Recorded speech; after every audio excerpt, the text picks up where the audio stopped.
that were asked was just, how is it traveling by yourself, and, how do you feel about doing so? And traveling by yourself is amazing. Um, I think that you have to kind of prepare yourself mentally and just kind of know what it is your intent is before you, of course, go anywhere.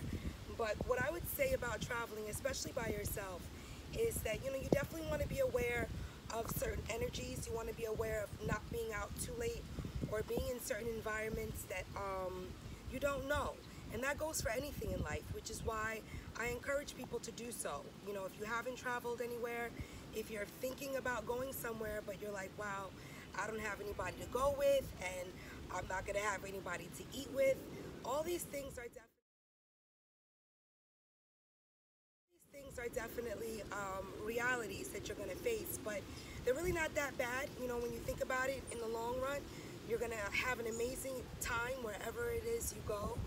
Meeting new people for me is something that I really, hold highly, and I think that that's just, part of what I went to school for. Going to school for theater, getting my degree, and just understanding human behavior was something that was really always interesting to me. So I definitely am not going to say that it's not something to experience and to enjoy and to try. Now, the reality side, like I was talking about, you definitely want to make sure that you're not around energy that you can kind of sense might be going askew or going a little left, meaning you don't want to really hang around people that entertain in drinking a lot, because alcohol opens up a lot of energies and frequencies that you might not be aware of when you are a little bit vulnerable or drunk. And so for me, I don't really drink. I don't drink at all. A glass of wine a week, but I haven't done that in a while. I definitely blaze. I'm a herb smoker much more than anything. So if I do find time and I do have herb, but you can't smoke when you're international. So it was just really an opportunity to, again, say to myself, if this isn't something that I initiate to do, you don't want to place blame or start to take out resentment on anyone that you're A, raising a family with, B, raising a child with, all of these things. And that goes into my second question, which kind of led me into something that made me laugh recently, which basically is just like taking responsibility for the choices that you make in life, and not being angry. That's a huge thing. I go through certain moments where, I have to not only remind myself, but the people that I am blessed to give readings to and I'm blessed to have met, you know, we can spend so much energy and time wishing for someone else or hoping that someone else meets us halfway. And I think that that's, definitely normal. The things that I talk about as well are not necessarily things that I would say that people that haven't been in a relationship are going to necessarily talk about. I was in a relationship for 15 years, and I know it was not only ludicrous to most to make the decision or to announce that I was no longer going to be in one, but now that I'm entering my 5th year, I've just completed 4 years, and I say I've completed 4 years because that's another journey. When you shift the reality or you shift energy with someone, it becomes new, and that energy can be really difficult for friends to adjust to, for family to adjust to, and for the person that you're in or that you were in the relationship with to adjust to. For myself, I speak on certain wisdom based on experiences that I've had, but also based on what it is I'm trying to share. And today, for me, I think in addressing the question rather than making it about what I experienced in my relationship, I like to open up the scope a little bit and try to think of what this is largely representing, or what this is greater than. Everything is always greater than us, and one thing that I'm trying not to get caught up in is it being so me-aggrandizing. So one thing that I do want to say is that the things that I'm mentioning, yes, most people that don't know me have no idea, which is sometimes a blessing, of who my son's father is and the work that he does. And the work that he does is so outstanding. Nothing that I'm talking about or nothing that I've experienced is to deter or is to distract, because not only does he have an amazing following, as he should, but I never wanted to share or talk about certain things that might taint or give people a different perception of what they feel he represents to them.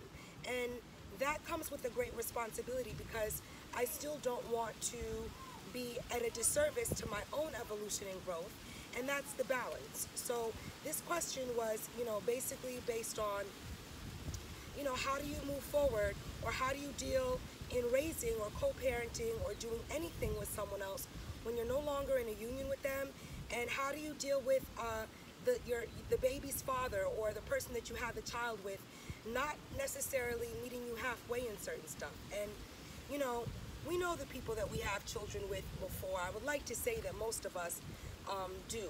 For myself, I did for a number of years, and I would say that I took care or knew his previous children for a good 7 years. So it was about 11 years before I had my own child with him. But for example, I just decided to go on a trip. I wanted to go to Panama for my 41st birthday, which was yesterday. And the things that sometimes people fool themselves with, and this is kind of what led me into writing a little reality show called Reality Checks, was just really about not living up to the hopes and dreams of others, and also just swallowing certain realities. Like at 41, I'm not really personally in a space of thinking of dating or wanting to date. My reasoning for for shifting and not being in an intimate and not being in a relationship with my son's father anymore was not based on the work that he does.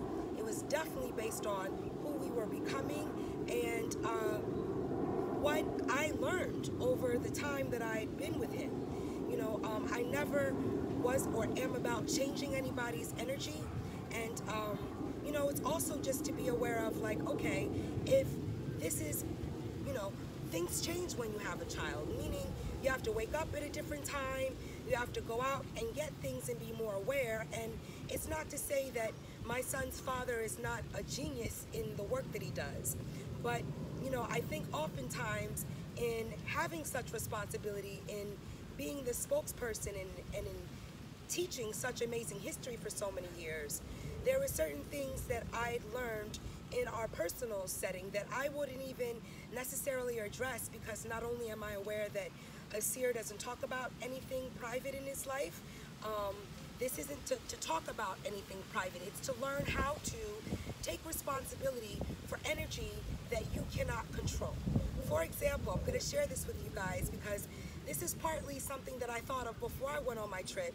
I said, well, my son is going to be with his dad just days without me, which is not to say hasn't happened in the past, but it's not something that happens often. I'm usually always there. Asir is the one that travels, and he always has. So if he's the one traveling, someone has to be home with our son to take care of him. And it's not to say that I'd become annoyed or disappointed or anything like that. It was a reality that I'd known for years now, and he's 10 years old. Asir's been traveling for a number of years, and I don't travel with him. I'm always with our son. So, we've adjusted to him always, traveling, and when he is in the same state, for example, this is to discuss, not being able to necessarily change anyone else's energy or expect anything. You have to work a little harder, and you have to breathe a little bit more, and you have to figure out ways to not place blame. And that's a constant meditation. For example, when I was gone for 4 days. My son doesn't go to school, so he didn't have the responsibility of having to take him to school, but just going to swimming class and going into gymnastics, it didn't happen. He shifted what he wanted to do, and that's not something that he decided to do. So, I found out when I came home from his teachers and from class, like, oh, I'm more missed the last week, which was interesting because, I didn't think that he had anything else or anywhere else to go. But it's just to say that, I'm going to move up a little, I feel like I'm talking a little louder. It's just to say that that's not what he chose to do with him. So not only was that something that, I quickly became aware of, but I also said to myself, okay, now what? Also, my bike was stolen. This is the second time my bike has been stolen when it's not necessarily on my watch or when it's being used. And, I've had certain discussions about boundaries and asking people to respect energy, but, when these things aren't met, what are you left to do? You're left to have to A, buy another bike, B, swallow the reality that, hey, gratefully, your place wasn't broken into, your files on your computer might be a little different, but your computer is there. So instead of looking at the glass as half empty, you want to constantly meditate on it being half full and thinking of the things that do work. I've listened to a lot of mothers make excuses as to why they keep their children from their sons or from their, from the other parent. And it's ridiculous. Not only is that a tragedy to the child, but I just don't think that it's right to do so. I don't care what might be going on personally between you and that person. They still have a responsibility, and whatever it is they ensue, whatever it is they share with that person, your child, you have to somewhat encourage and support. So for me, Daddy always represents great times and fun in the movies and, going out and buying toys, because fathers are supposed to be the heroes. So rather than get, frustrated at the natural role, I'm just grateful that that's a role that my son gets to experience with his father, regardless to me being, the disciplinarian or the schedule setter. There has to be somebody that does so. And I don't think that we as individuals, forget women, men, I don't think that we as individuals sometimes settle or fall into the roles that we have to sometimes play in our families. Do I want my bike do I want to be on guard? Do I want to be able to relax? Of course, these things would be great, but I've had to swallow the certain realities that these things might not be a constant, locking of the door, just little things that, I say small things create a huge picture. And in small things creating a huge picture, you want to be aware if this is the type of energy you want to entertain long term. And I think that is very difficult for not only one to swallow, but it's sometimes difficult to hear about oneself. No one wants to hear that certain things might be dropped on their watch, because it's always more encouraging to hear what is lifted. So rather than think about all of that, this is to talk about how to take responsibility for your energy, how to be aware of what it is you do have to bring to the table, and sometimes it's going to be a little bit more than the other. But parenting is not about competition, it's not about comparison, it's not about I did this, so it can be, but you're just going to be exhausting yourself about realities that you're somewhat kind of going to know are going to happen. So, you prepare for those things, you try to remind and say, look, this is the time. I never wanted, as a Virgo, I never wanted to be a taskmaster or, a schedule checker, based on that somewhat being my natural inclination with myself. I'm very respectful of other people's time and energy, and I try to be, just because that's how I would like to be treated. So rather than be annoyed that might not be the reality of other people's lives, it's just for you to take responsibility of your own. It's for you to say, I'm just not one to ever think of anything court-based or third-party, or, I'm just about communication. So sometimes when I hear stuff, I share something on Twitter and it's like, oh, one of his, it's great that he has a loyalty and a following and such, but, I've already discussed certain things and have certain things in constant communication, so I, number one, don't feel like I'm being set up or I'm trapping myself. But at the age of 41, I'm also comfortable and secure with the fact that these things are just a natural byproduct of, people wanting to keep those they feel loyal to informed. And rather than digest that and make myself, controlling of something that is always going to be out of my control, it's to say, what can you control? Certain goals might take a little bit longer, but you give yourself time. So certain things that might take me, 3 months if I had certain support, I'm already going to say, okay, this is going to take me 6 months to accomplish. And, we have to swallow the reality of the roles that we play, and we have to say, okay, if this is the type of blueprint I want to leave behind, I never want to to be the one that's gonna keep someone or control, as and yes, you're gonna have to stay mutable. But thank God, as a Virgo, there's a part of me that knows there is no schedule but my own that I can keep. And also just to be grateful for that which is there. My son's father will get him and buy him anything, and provide in all of these things. And there are certain things that I am aware of. No matter what, some people aren't going to wake up before 2 3 p.m. But knowing this, I made certain choices early on to not have more children, because having a child requires a certain energy in the morning. It requires a certain consistency that,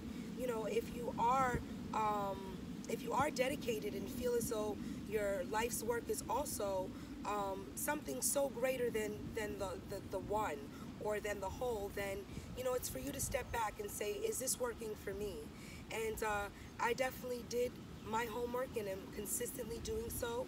And it's difficult to talk to our kids about realities that we would like to have for them. I would love to be really intimate and juicy, with the person that I created, my son with. But I talk to my son all the time, and I say, based on certain choices, I don't want to play. And it's not something that I would have hoped for. I would love to be, juicy and kissy and all of this, but when you make a decision to no longer be in a relationship anymore with someone, and you're opening, the energy for them to hopefully attract what it is that they need. I don't want to be someone's taskmaster and remind them, and it just takes too much out of me as a Virgo. It puts me in a position of feeling as though I have more than one child, and that alters certain aspects of intimacy and romance. And these are all things that I had to take responsibility for. So the name of the game is being grateful for what you do have, and for not not complaining. I definitely am aware of certain stuff, so I'm not shocked anymore. But yes, it would be nice to be able to relax in certain ways, but that's why I try to create some time in the morning for myself.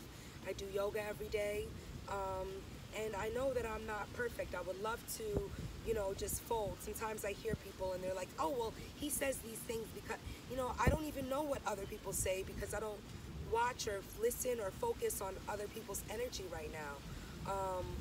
That's just not where I'm at. So, it's not to stop people in their tracks, but, to receive cliff notes about what you hear and all of these things. I just allow people to be themselves, because that's all we can do in life, is allow people to be themselves and figure out a medium of balance for yourself as to how you want to, entertain certain energy or not. So again, it's to prepare yourself for certain things.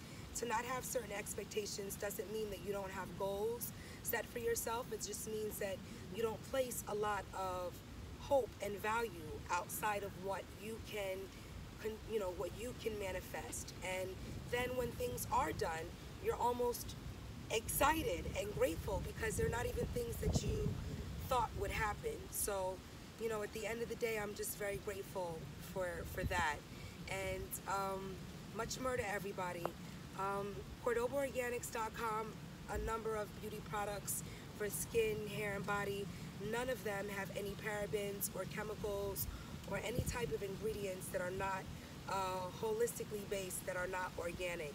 So thank you guys for supporting. It's allowed me to save money throughout the years and to create goals for myself outside of, throwing my son in school and, throwing off the reality in what others want, what others would, what makes others happy, So I'm also striving not to be so on the outside of knowing that, okay, I can still homeschool because, more is still progressing, and I wasn't able to move to New York. So that's my reality here. Until I'm able to support myself in New York and not uproot what it is I've created, I'm not going to act as though I can.